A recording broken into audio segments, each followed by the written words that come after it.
Hello and welcome to a special episode of Research Matters podcasts. Why special? Well, today I, your host, Aishwarya Viswamitra, will be covering the top 10 stories published during the year 2019 on Research Matters. In fact, if you head to the Research Matters website, there's a consolidated list of these articles for you to peruse through. But listen to this podcast first. Let's jump right in. Number 10 is worth the listen.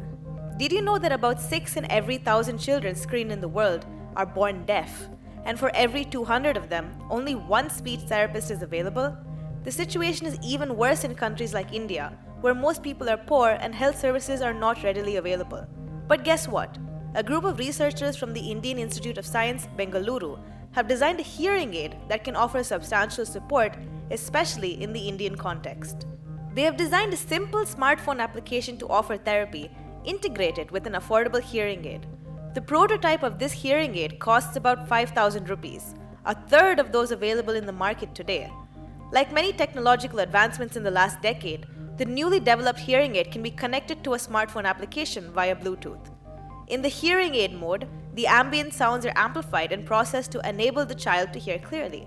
In the therapy mode, pre-programmed audio clips available in the application can be accessed, and therapy sessions can be conducted by the parents or caretakers of the child.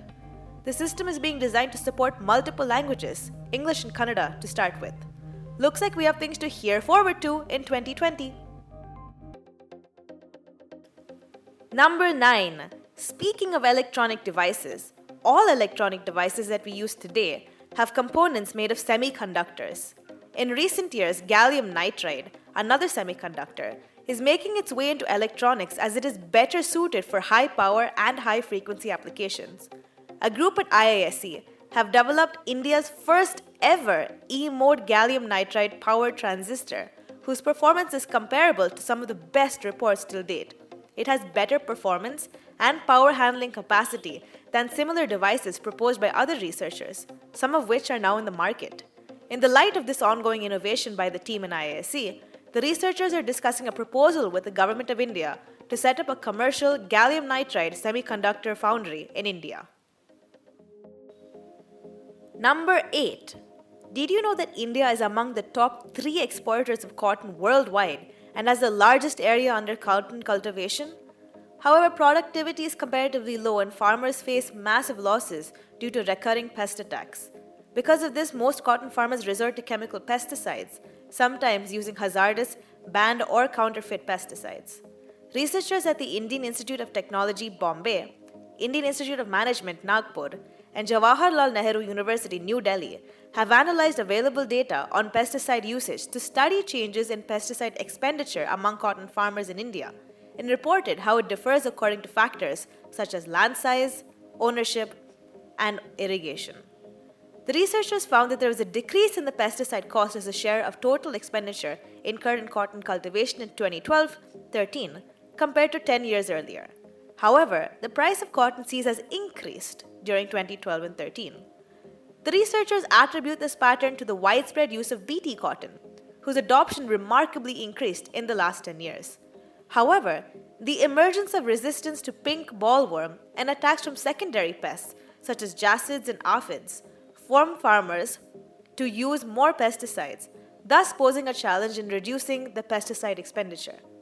The researchers advocate the need to reduce cultivation costs, regulate the quality of cotton seeds available in the market, reduce indiscriminate use of pesticides, rethink the use of long-duration cotton hybrids, provide formal financial services, and finally, educate farmers on locally relevant agricultural practices.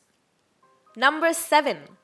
The word winter has become synonymous with smog, and due to stubble burning being a common method of clearing rice fields to make way for wheat, the air pollution in cities has gone up in cities like Delhi, where the air quality is already the worst in the world. But hope is not lost.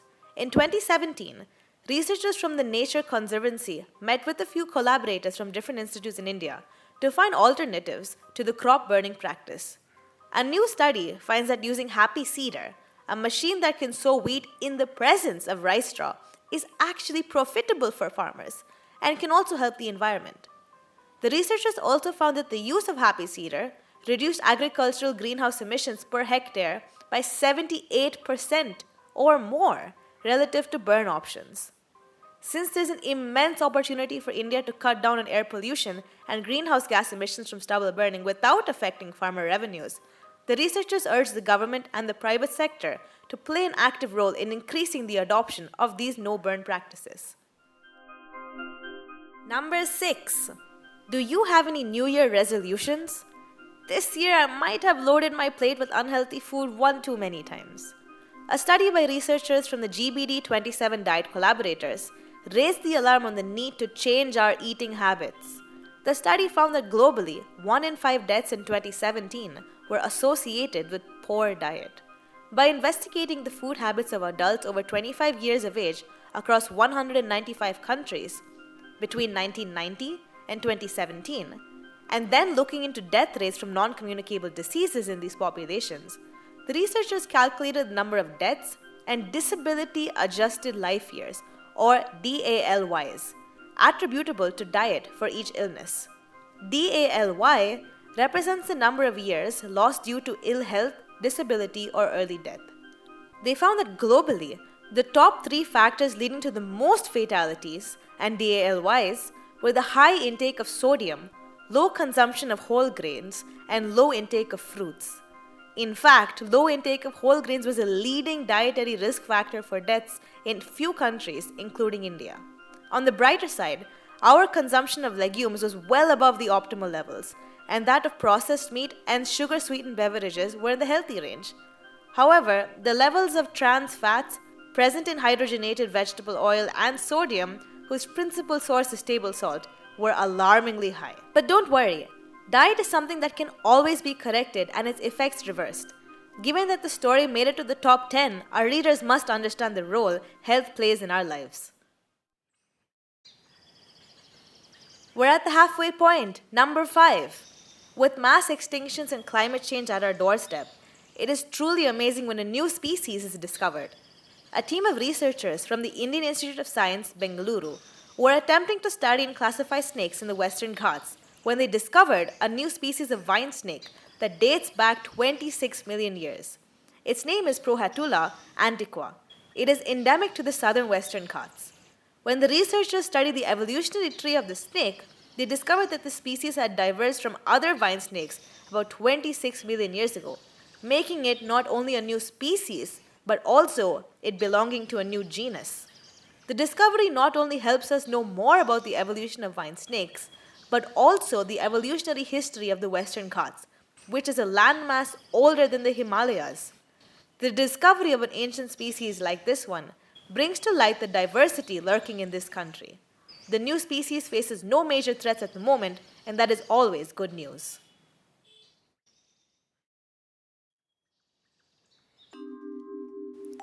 Number 4 is another health-related one. I'm sure you know what high blood pressure means, and that it contributes directly to cardiovascular disease. In recent years, cases of high blood pressure or hypertension has increased, and those living in low and middle income countries are the most vulnerable.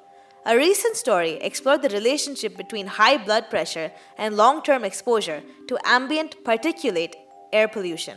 The study examined over 5,000 participants living across 28 villages around Hyderabad, and they were surveyed to determine their lifestyles, socioeconomic status, and household aspects like the type of cooking fuel generally used.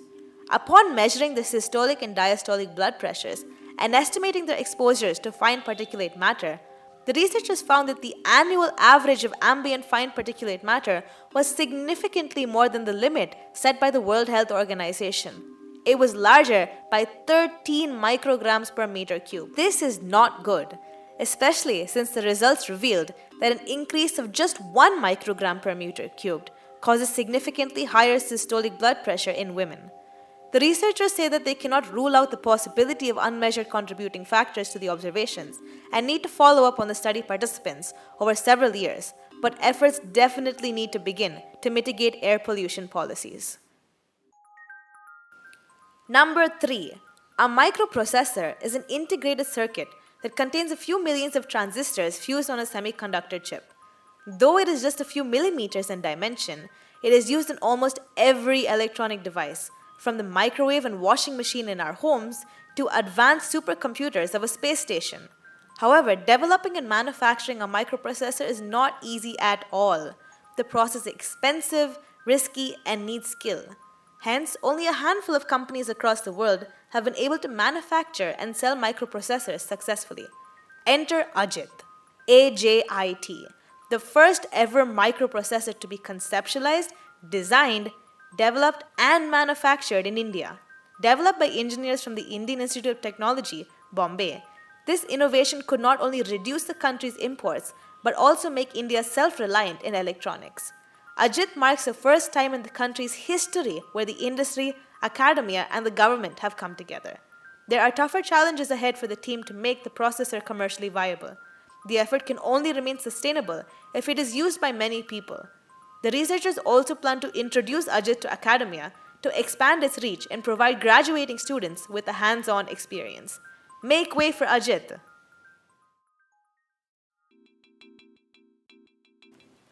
We're at the final two. This year has not just been a year for great stories. In fact, the top two stories were about awards given to Indian scientists. Talk about our readers being personal cheerleaders. This year, two Bengaluru scientists shone on the list of Padma awardees. They were Professor Rohini Godbole, a particle physicist best known for her work at CERN, the European Organization for Nuclear Research, and Professor Sharada Srinivasan, a renowned archaeologist at the National Institute of Advanced Studies, or NIAS, Bengaluru. Professor Godbole's work on high-energy photons could form the basis for the next generation of particle colliders, used to study the fabric and composition of the universe. Guess what? For the past 3 decades, her work has resulted in more than 300 research publications. Professor Srinivasan's significant contributions, including archaeometric characterization of bronzes using lead isotope analysis and archaeometallurgical studies on ancient mining and metallurgy in southern India, have been covered by Research Matters in many articles before. You should definitely check them out. The accolades don't stop there. Dr. Neena Gupta, an associate professor at the Theoretical Statistics and Mathematics Unit of the Indian Statistical Institute, Kolkata, has been awarded the Shanti Swarup Bhatnagar Prize 2019 in the field of mathematical sciences. That is even more impressive given that she is the youngest Mathematical Sciences SSB Prize awardee in history. Recognized for her contributions to affine algebraic geometry, especially in proposing a solution to the Zariski cancellation problem, she points out that till 2019, there have been 547 Bhatnagar awardees, out of which only 17 were women. This trend is seen in most awards, so given that the 3 awardees we spoke about were women, we have a dual reason to be proud. Our hearty congratulations to them once again. With this, we come to the end to the Special 10. Thank you for listening to this episode of Research Matters podcast. See you next weekend. For more such podcasts and news, please log on to www.researchmatters.in.